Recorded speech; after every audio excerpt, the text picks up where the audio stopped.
Assalamualaikum Pak Herudin dan semua teman-teman yang saya hormati, saya cintai. Pak, ini saya rekam suara voice note aja Pak ya, supaya mudah, cepat dan otentik. Jadi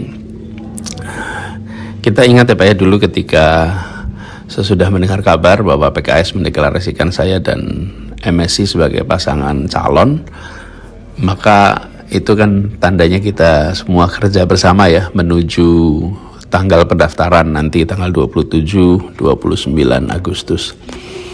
Nah, cuman dalam perjalanan ini beberapa hari kemarin kita dengar teman-teman jubir di PKS dalam media, di TV-TV juga mengatakan bahwa Anies diberi deadline 40 hari, kemudian diberi deadline mencari partai hingga tanggal 4 Agustus.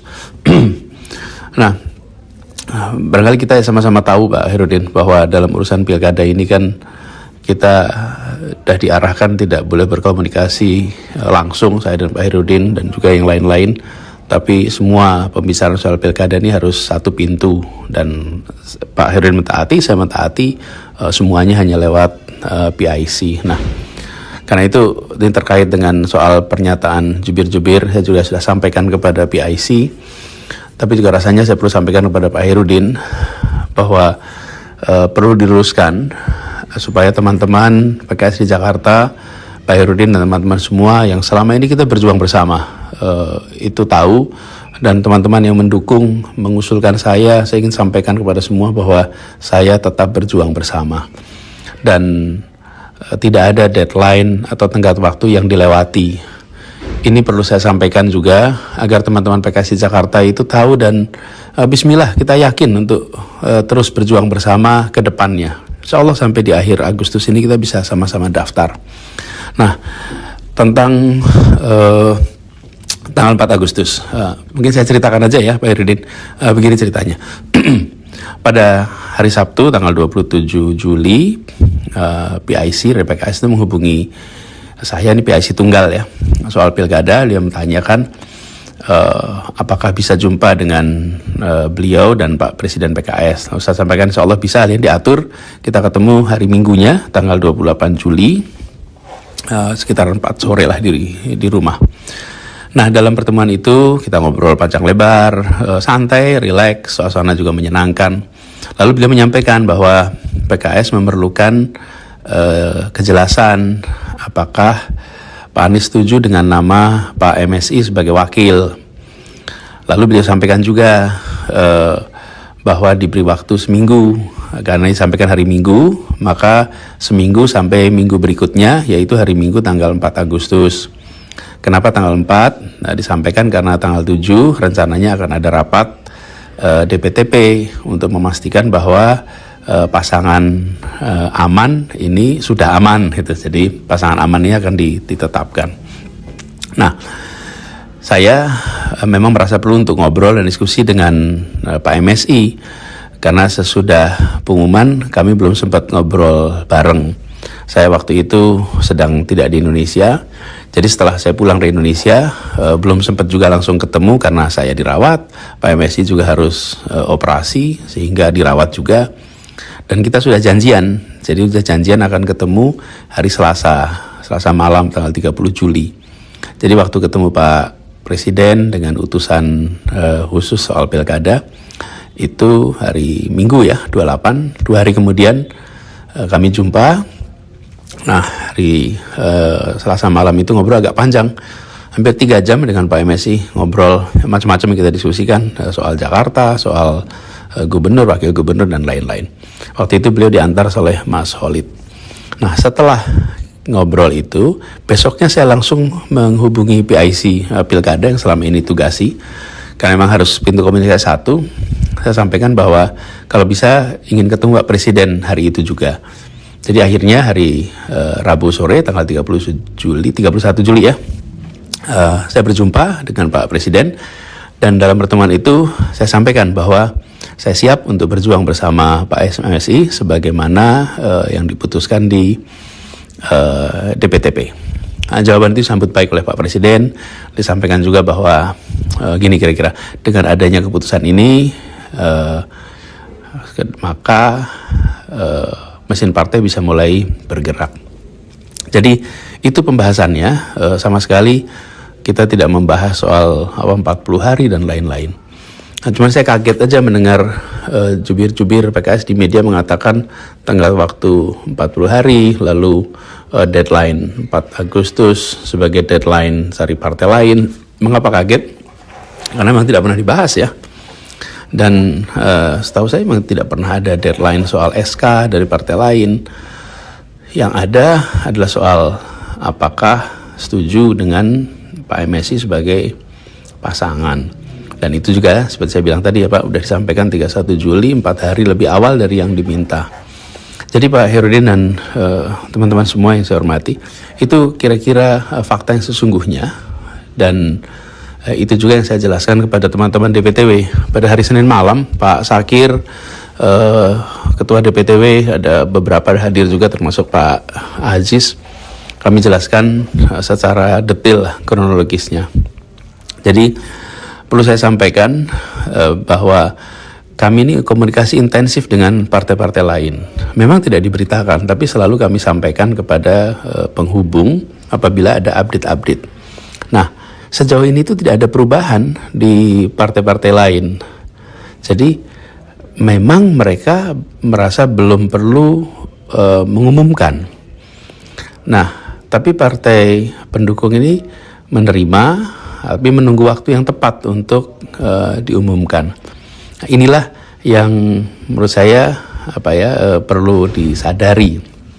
Nah, selama ini kita siap-siap. Saya selalu sampaikan bahwa dalam komunikasi dengan partai manapun, Cawagup itu dari PKS, dan kita bersiap-siap untuk bersama-sama memastikan langkah untuk maju bersama. Nah, di sisi lain saya menghormati dinamika yang ada di tiap partai dan selalu hormat pada putusan yang dibuat oleh pimpinan partai. Jadi kita tahu ada partai yang bisa mengumumkan awal dan cepat, tapi ada juga partai yang belum bisa mengumumkan awal dan cepat. Sambil kita mengharapkan bahwa dalam kita sama-sama berjuang ini fakta sesungguhnya yang digunakan gitu, apalagi di hadapan publik. Bahkan ketika muncul pernyataan-pernyataan dari teman-teman jubir, saya sampaikan kepada jubir-jubir kami, jangan saling berbantah di depan umum. Kita ini teman seperjuangan, jangan saling berbantah. Jika ada yang berbeda, ya dibicarakan baik-baik. Perjalanan kita masih panjang, perjalanan kemarin juga perjalanan bersama-sama yang panjang. Jadi jangan sampai hal-hal kecil ini kemudian menjadi keramaian di publik. Padahal itu bisa kita obrolkan baik-baik untuk diluruskan. Jadi saya memilih untuk menyampaikan juga ini ke Pak Herudin dan teman-teman. Saya sekali lagi saya tegaskan, saya ini menghormati apapun keputusan partai. Kita hormati, kita hargai, dan kita tahu masing-masing partai ini memiliki kendala, memiliki kesempatan yang berbeda-beda, punya kepentingan, punya misi yang khas partainya. Jadi saya hormati keputusan partai, saya hormati langkah-langkah partai. Jadi Pak Herudin, bismillah Pak, insya Allah kita terus kerja bersama. Ini menuju pendaftaran tanggal 27 sampai 29 Agustus. Itulah waktu di mana kita memasukkan formulir B1 KWK ya untuk pendaftaran agar bismillah berlayar, dan mudah-mudahan kita bisa tuntaskan apa yang waktu itu kita bahas dengan teman-teman DPW, para anggota legislatif tentang hal-hal yang harus dilakukan di Jakarta. Jadi itu Pak, bismillah, hari-hari ini sekarang hari Jumat tanggal berapa nih, 9. Insyaallah 20-an hari lagi kita bisa sama-sama menjemput proses awal untuk Pilkada Jakarta. Pak Herudin, itu titip salam untuk teman-teman semua di Jakarta. Salam takzim, dan nanti kita jumpa pada waktu yang berikutnya ya. Terima kasih. Assalamualaikum warahmatullahi wabarakatuh.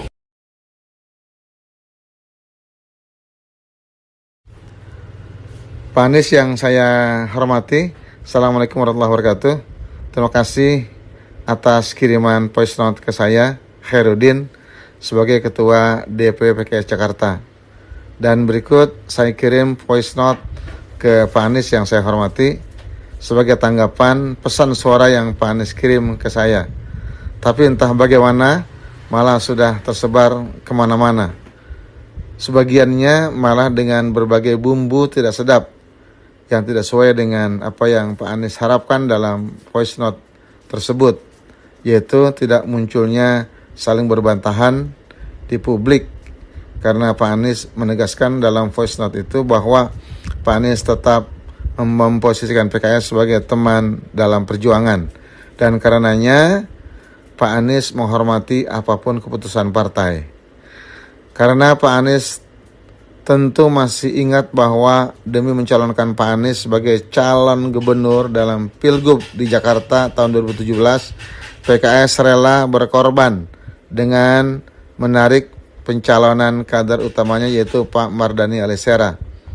Bahkan ketika Pak Sandiaga Uno mundur dari Wagub DKI Jakarta untuk menjadi cawapres dan menyatakan bahwa Wakil Gubernur Jakarta menjadi jatah PKS, dan ketika PKS tidak juga mendapatkan haknya itu, PKS tetap menjadi kawan Pak Anies hingga selesai husnul khotimah sebagai Gubernur Jakarta, dan bahkan mengusung sebagai calon presiden dalam Pilpres 2024 bersama Nasdem dan PKB. Maka sebagai teman, izinkan saya mengklarifikasi apa yang Pak Anies sampaikan pada pesan suara kemarin.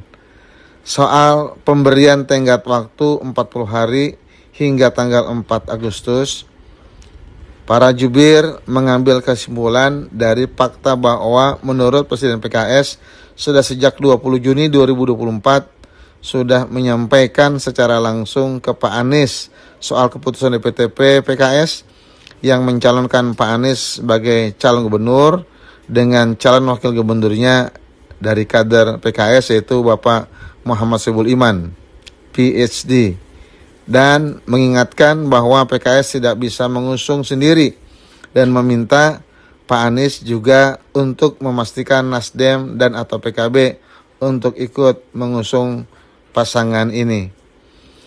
Dan secara terbuka keputusan ini diumumkan oleh Presiden PKS pada tanggal 25 Juni 2024. Dan untuk kedua peristiwa ini, Pak Anies menyambut positif dengan menjawab langsung ke Presiden PKS maupun via rekaman dari Spanyol yang diunggah di medsos.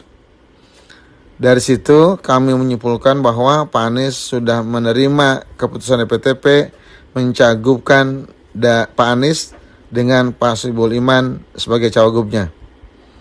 Maka ketika akhir Juli Presiden PKS didampingi PIC-nya menyampaikan keputusan PKS langsung ke Pak Anies soal tenggat waktu 4 Agustus, tentu bukan soal persetujuan Pak Anies terhadap Pak Soebul Iman sebagai cawagup untuk Pak Anies, melainkan keberhasilan Pak Anies untuk mendapatkan kepastian tambahan dukungan dari partai lain seperti Nasdem dan atau PKB, agar Pak Anies dan Pak Soebul Iman dapat didaftarkan sebagai calon gubernur dan wakil gubernur Jakarta.